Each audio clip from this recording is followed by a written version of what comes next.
Hi, my name is Zselyke, I'm from Zselyke Marketing, and in this video I'm gonna break down the main differences between SEO and PPC and share some tips on which one should you invest in. So I will hope you will tag along for that, and without further ado, let's get started. So the general understanding of SEO is that it's a slower but also cheaper way to grow the audiences coming to your website. On the other hand, PPC is considered something that can bring you immediate results, but will also be probably more expensive. There's both truth, but also a lot of misconceptions in both of these ideas. So first of all, unfortunately, the days are long gone where you can just do a little bit of keyword stuffing, write a couple of blog posts, and you will rank on the first page of SEO. There's so much content out there on the web that it's increasingly more and more difficult to rank for especially high-performing keywords on different search engines. For the very same reason, working with an SEO expert who is very good at her job is becoming more and more expensive. SEO experts have to be highly skilled not only in coding but also understanding your business goals and optimizing your website and all your content based on that. So not only will they have to keep up with all the constant updates that Google is giving both in the search algorithm and in the general guidelines about what's good SEO, but they will also have to understand the technical aspects of SEO and be able to update the website based on these requirements. So although SEO can be free if you do it yourself, at the same time you probably won't get the same results as you would get if you hire a highly skilled SEO expert to help you with your website. However, if you do end up investing in search engine optimization, it will probably be a very good return of investment because it's going to bring you results over time and for the long run. Even though working with a highly skilled SEO expert can be expensive, it's also a very good return of investment. Once the work is done, you're not going to lose it, and especially if you achieve high rankings for certain keywords, unless there's dramatic changes in the search algorithm or the competitors or your content, then you will probably maintain that position for a long time, and thus you will continue to get users to your website without a lot of effort once the work has already been done once. So especially if you're looking for long-term and long-lasting results, then SEO is an excellent choice, especially if you have already proven that your business model works and you already have some clients and you know that your business will most likely be around for the next at least 2 to 3 years, and then you know that you will also get your money worth in the long run.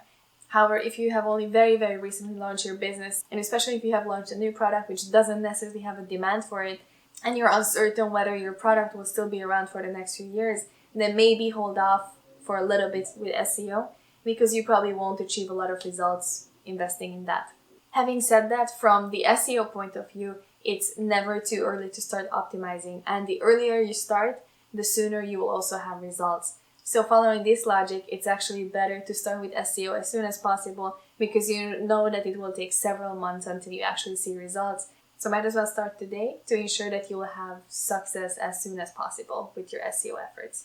SEO is also an excellent tool for brand awareness. People will be able to find your blog posts and any general information about your business, even if they're not specifically looking to purchase your product, but maybe just want to know more about your business, how you run things, or any additional information. However, for the same reasons, whatever appears in search engines about your business will also be more general and not as buyer-oriented as your ads could be using pay-per-click advertising. Speaking of return of investment, SEO is a little bit tricky to measure since it takes several months to see results, and you can also never be exactly sure whether the results you're seeing was due to the measures you were implementing or any other changes on the website.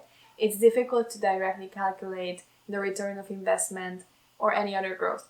Websites tend to grow over time regardless whether you're implementing SEO measures or not, although probably not at the same pace. But as time goes by and you're organically getting results and you're adding more content to your website, it will probably have some growing metrics regardless of SEO. But if you do implement SEO measures, then it's going to be difficult to separate which results were directly coming from the SEO measures and which you would have reached regardless. So in this sense, it's difficult to say what has directly affected your return of investment and your conversion rate or increased sales, whether if it has been totally organic or induced by SEO measures that you have implemented. Another thing that makes SEO work challenging is that Google tends to change their algorithm at least 9 times every single day. Most of the time these are minor changes, but it still means that SEO experts will have to keep up with these measures all the time and try to keep up with the search algorithms. This means that some SEO work that you might be doing today might not be relevant in a few months or a few years. So this is also something that will constantly need some updating, and you will keep an eye on your content on your website to make sure that it's all well optimized for the current SEO recommendations. Because it takes time for SEO changes to affect your metrics, it's also more difficult to A/B test. Let's say if you're changing your headlines or some keywords or content on your website, it might take a few months until you actually see results, and it would be difficult to know how it could have been if you use some other content. Then again, there's a lot of tools out there that allow you to do A/B testing for your website, but usually you have to pay for this, so then the argument that SEO is cheaper than PPC is not really valid anymore, is it? So to summarize this, although SEO can be free if you do it yourself, nowadays in 2020, it's probably inevitable that you hire an SEO expert if you want to do this really well. It will still be slow, but you will definitely see more long-term growth for your website and also more organic results. And SEO is great for brand awareness, but it's not that sales-oriented. So SEO is an excellent thing to invest in if you want long-term goals and organic results and visits and improve your brand awareness in general. And it's definitely something that every business should do, ideally as soon as they have a website. So how about PPC then? Most people have the idea that PPC is faster, but also more expensive than SEO. Although there's truth in both of these statements, hear me out for a moment. So it is true that if you would implement a PPC ad campaign right now, probably within a few hours, you could already see results and you could already see people coming to your website through these PPC ads. However, for you to do this really, really well, it does take several months of data to get to a point where results really reflect your potential return of investment for the long term. What I mean by this is that it takes time for both the marketer and the machine learning to really optimize the campaigns well. And you can actually do this really well until you have some data to work with. So also depending on your ad spending, it can take several months until you really learn what is it that works for you and what is it that doesn't. So in these terms, although you can get results with PPC ads pretty much immediately, they're probably not going to be as good results as they will be if you keep optimizing your campaigns and wait a few months and then look back and really see what is it that they can do for you. Hey, I was losing natural light, so I just jumped in front of a window. So we're going to continue from here. Anyway, as I was saying, if you have a hyper-local business with a very well-defined niche, then it probably could be enough to spend a few $100s on pay-per-click advertising, and that could easily do wonders for your business. And you might not necessarily even need to invest in SEO to already generate some relevant customers to your business. Then again, if you do have a hyper-local business, then it's probably not that difficult to set up some very basic local SEO, and it might be easier for you to rank as the competition will not be that high. However, if you're building a brand and you're hoping to get a relevant audience for years to come, then you might want to consider investing in SEO. So when you're trying to decide whether you should invest in SEO or PPC, there's a lot of factors to be considered. You should first of all consider your business goals, whether it's something long-term or shorter-term you want to achieve, and what is it that you really need right now for your business. Also, this decision will depend on whether you're a local business or maybe you have an online service or product. Then your decision will also depend on that. If you just want to, for example, communicate a quick sale with your already existing customers, then SEO is probably not the way to go.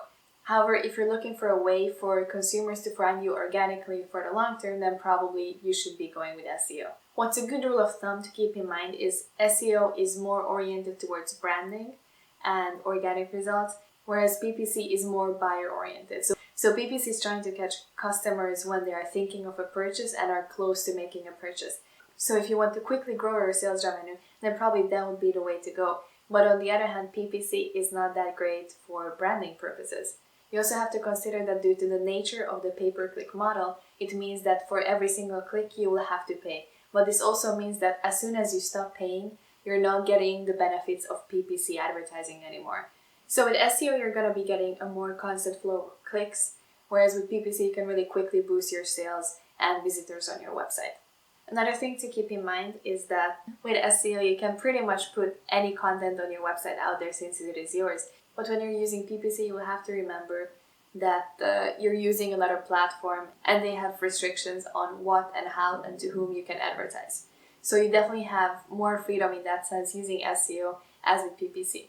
With PPC, you also have to be more strategic because obviously you are paying for every single click and you don't want your money to be wasted.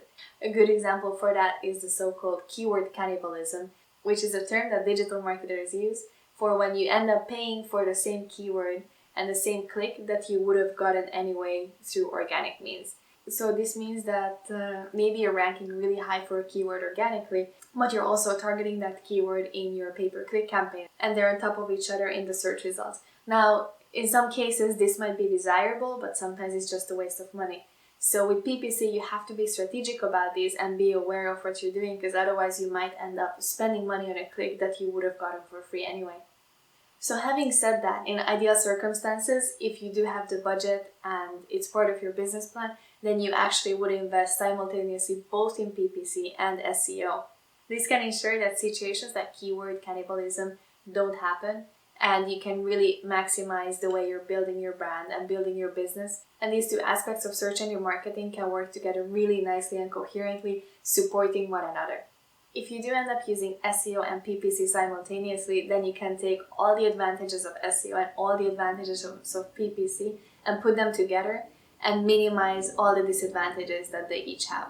For example, take the slowness of SEO. If there's some keywords that you really need to rank for as soon as possible, then you can compensate this with PPC until you actually get there with SEO. And once you do get there, then you can simply stop advertising for these keywords with PPC and you don't end up wasting this money. Or for example, you can use the organic audiences that you have built on your website and feed them to your PPC campaigns to create a higher conversion rate in your campaigns. So there's really a lot of ways you can make these two complement each other. And ideally, if you do have a PPC and an SEO person in your team, then you would make them collaborate and make sure that they're on the same page and they each know what the other one is doing. And this way ensure maximum productivity and return of investment. So I hope you found this interesting and I hope you found this video useful. If you have any further questions about SEO or PPC, or maybe ideas about what I should talk about next, then make sure to leave them in the comments below. Other than that, I post videos every week, so make sure to hit the subscribe button so you won't miss the next one. If you ever need to get in touch with me for more custom solutions for your business, then you can also do so through my website. I will post all the necessary information in the description link below. And other than that, I hope you have a beautiful day and I will see you next